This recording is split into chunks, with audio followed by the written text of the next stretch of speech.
dirais aussi l'impact que ça provoque sur évidemment les congrégations, sur tout le tissu local. Et puis Saint-Laurent-sur-Sèvre, quand on n'est pas vendéen, on ne se rend pas bien compte, mais c'est fortement symbolique qu'un prêtre soit assassiné à Saint-Laurent-sur-Sèvre. Il faut rappeler que Saint-Laurent-sur-Sèvre, c'est la ville sainte de la Vendée. Quand on ne connaît pas, qu'on arrive dans une commune de 3700 habitants comme ici, on s'étonne d'avoir des grandes églises, des grandes chapelles, etc. Et ça rappelle qu'ici est née une congrégation qui a essaimé dans le monde entier.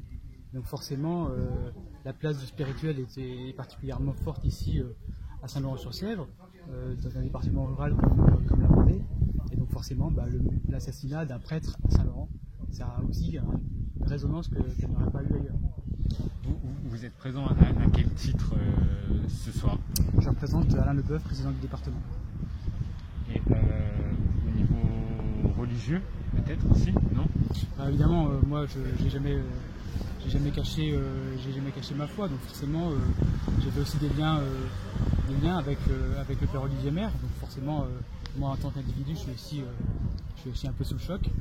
Mais voilà, je pense qu'on est aussi là pour assurer aussi aux communautés, à tout cet environnement, aux commerçants, à tous ceux qui ont vécu pendant presque 9 ans à proximité, à côté, en bon voisinage avec le père Olivier Maire, du soutien et puis à titre personnel de mes prières.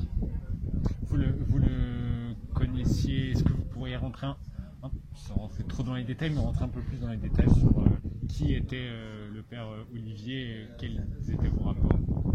On avait des rapports de voisinage, je suis le conseiller départemental du secteur, et puis j'ai toujours eu beaucoup de plaisir à échanger avec lui, d'abord parce que c'est quelqu'un qui était, tout le monde vous dira, c'est quelqu'un qui était très discret, très au service des autres, au service de son prochain, et d'ailleurs je pense qu'il était aussi au service de son assassin.